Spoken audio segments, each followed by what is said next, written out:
Joining me for this conversation is another public servant I greatly admire, and I'll introduce her in a minute. But I want to give some background. The 2022. I'm going to start over. In 2022, the White House held the first conference on hunger, nutrition, and health in more than 50 years. It was a truly historic event. Then, at that time, they released a national strategy to end hunger and improve public health by 2030. And so many of us were so inspired by the White House's work over the last 2 years. And I am so honored, and I've had the chance to sit with this individual many times and have great conversations, but I am so honored to introduce Catherine Oakar, the Special Assistant to the President for Public Health and Disparities at the White House. And we've had so many folks from government on stage today, and it's truly been an honor for me because they are public servants, they are serving all of us, and they have done such a good job. Please give Kat a round of applause. What an honor to see you again. Thank you for coming to New York. I know how busy. Nothing's so happening in Washington right now. It's so great to be here. And I mean, I don't know if my colleagues have given you all kudos, but like Food Tank and Danny and Bernie and Elena and Kenzie and the team are just amazing. Like we all know it, but it's just like you guys just put on such great events and just keep the momentum going on so many issues. So it is just an honor for me to be here with you. Thank you so much. Thank you, everyone. Thank you, Kat. I want to go back to the national strategy, and I'd love for you to tell us about some of the progress we've made since 2022, because it's kind of incredible. Well, thanks. So it's crazy because it was almost 2 years to the day. So 2 years is on Saturday. The 28th of September is our 2-year anniversary, which is crazy to think because it was such a momentous day and week. And since then, it has been really quite historic what we've seen happen. So for those of you who are not super intimately familiar with the conference and the strategy, as Danny said, it was the White House Conference on Hunger, Nutrition, and Health. And then we also put out a federal strategy that was focused on ending hunger and reducing diet-related disease, but also with reducing disparities, because we know, everyone in this room knows, diseases, diet-related disease, hunger, food insecurity, they do not touch communities in the same exact way. And so there's so many underserved communities that continually face these issues. And if you look at the country, in many ways, we're not going in the right direction. We're not seeing obesity and overweight rates go down. We're seeing them go up in many communities. And so there's a lot of work to do. And so when we talk about the progress that's made, which has really been super exciting, because when we were thinking about the conference and we were thinking about the strategy, we knew that we had to be what we call whole of government. We had to think about whole of society and how everybody can play a role. And so we thought about, how do we improve food access and affordability? How do we integrate nutrition and health into, so that they're not, oh, we're just thinking about nutrition and we're just thinking about medical care. We're integrating them. How are we thinking about making environments more consumer friendly so that it's not hard to eat healthy and sustainable food? It's easier to eat healthier and sustainable food. And then of course we're thinking about, how do we increase physical activity and how do we increase research on these issues? And so some of the things that we've seen that have been really quite amazing, whether it's legislatively or administratively, we made permanent summer EBT, which basically puts more money in families' pockets so that they can afford groceries during the summer, because we know so many kids eat their meals at school, and then when they're home for the summer, they don't have enough food to eat. So everything from thinking about how kids eat, but then also we really galvanized a food is medicine movement. And I have to say that's like one of the most exciting parts of the conference, because we're continuing to see food as medicine talked about. And what that means is, how do we ensure that when you're in the doctor's office, they're not just saying, just checking your vitals, but they're asking you and thinking about, look, that person might not have enough food to eat. That person might not know or be able to get nutritious food. And so we've really seen that take off. But then we've also just recently put out a national strategy on food loss and food waste and recycling organics. And so we're thinking about how we increase affordability, increase access, by ensuring that food doesn't go to waste, because as we have been talking about all day, so much goes to waste and it doesn't need to. But then we're also thinking about, of course, research investments. So especially on the food waste side, and food loss side, what packaging can be created so that food lasts longer?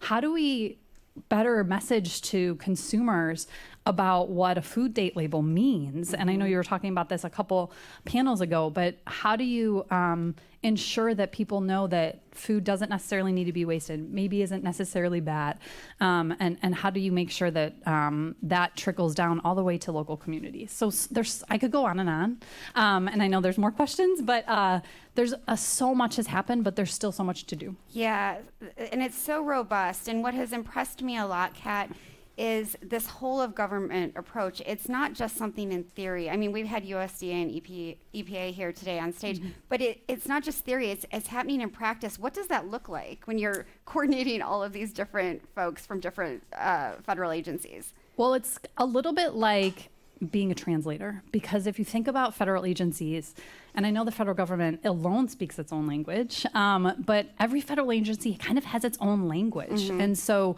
the National Strategy on Hunger, Nutrition, and Health had 20 federal agencies as part of that. 20 federal agencies. And I know some people don't even know that there are 20 federal agencies, Right. but there are. And so if you think about, of course, the Department of Health and Human Services, U.S. Department of Agriculture, EPA, but also think about how food and nutrition and physical activity plays a role in the Department of Defense or Veterans Affairs, or how we think about housing and urban development, or even Department of Transportation, because we know transportation plays a role in all of these issues. And so when we had to be thinking about everybody has a role to play, and everybody can have policies that make an impact, programs that make an impact. And so, even on our food loss and waste strategy, that is across government as well. That was spearheaded by the USDA, the EPA, and the Department of Health and Human Services. And so we're really trying to break down those silos, because believe it or not, government can be a smidge siloed. But we're really trying to make sure that we're rowing in the same direction. And even one of the things, just to think about it from an operational perspective, is one of the things in our strategy was having all federal agencies implement the Federal Food Service Guidelines. And for those of you who aren't familiar with those, these are put out by the CDC, and they really are recommendations and guidelines for how you can include nutritious, sustainable food in your cafeterias and in your vending machines, and how you can think about more efficient operations in your, in a federal cafeteria, for example. And so stay tuned for some exciting updates tomorrow. If you're not here and enjoying Climate Week, we have a stakeholder call at 3:30, or we'll have more information to share. But that's kind of one of the ways that we're really trying to operationalize all of these goals, because I think we recognize that sometimes we just say, let's end hunger, let's reduce diet-related Right. disease, let's make things more affordable. But it can be hard to figure out what that means. And so we're really trying to operationalize it, especially for federal employees, because they're one of, if not the largest employer across the country. And then, of course, and I know we're going to talk about this, the private sector has such a huge role to play. Yeah, thank you, Kat. She mentioned those stakeholder calls. They are not boring. They're never boring. And I want you to be on them, because I always get excited, and it's cool to hear from so many different people and be part of the process of democracy, which I think we forget. We are all part of this. We are all citizens, and we are all citizen eaters. And if we care about food, we need to be involved in these processes. Absolutely. And we really try our best to open up the quasi black box that I know that the government sometimes can be, to say this is what we're doing, and then we take questions as well. And if there's exciting information that you have to share, we want to know about it. If you have questions and we don't have the answers, we want to know, and we want to circle back with you. So really encourage you. It's a way to stay updated on all the stuff that we're doing to further the goals of the strategy from the federal side. And then often we will touch on a little bit what some of our private sector partners are doing as well. Kat, you mentioned the private sector. There's so many roles for researchers and other policymakers, civil society organizations to make. How do you see them continuing to be involved in the strategy?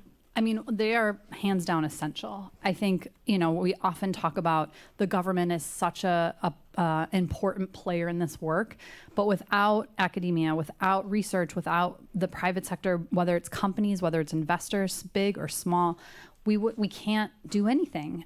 We all have to be rowing in the same direction. And so that's one of the reasons why we're so proud of the $10 billion we got in external commitments when we did the strategy and we did the conference, and then we put out another call to action, because we recognize that the federal government, even though we have so many levers, we don't have every lever, and from the biggest company to the smallest community-based organization, everyone has a role to play. And so one of the particularly relevant commitments for this conversation is the Just One Project launched what's called the Food Rescue Alliance, and they are recovering hundreds of thousands of pounds of food from the Venetian Hotel in Las Vegas. Nice. And so if you think about how much food is used and consumed in a place like the Venetian, that is a potentially huge impact. And then they will be then distributing it to a number of underserved communities. And so when we think about this, we think about how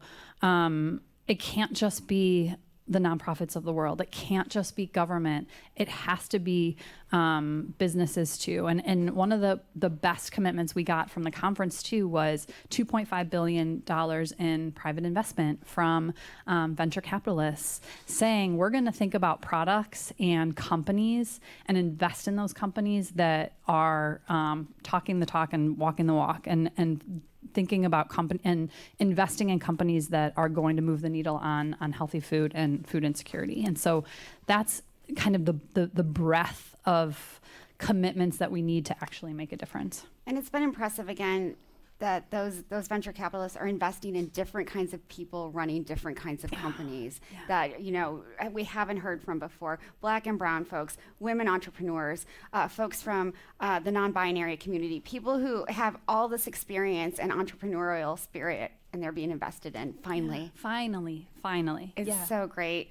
Can you talk about some of the key issues that you're looking at in the national strategy right now? Sure. I mean, so many. I think, you know, especially as we, in the coming months, we're really trying to focus on getting out a number of rules from the Food and Drug Administration. So we committed to, in the national strategy, putting out a rule related to front of pack labeling. So a number of other countries do this. We're one of the only countries that doesn't do this.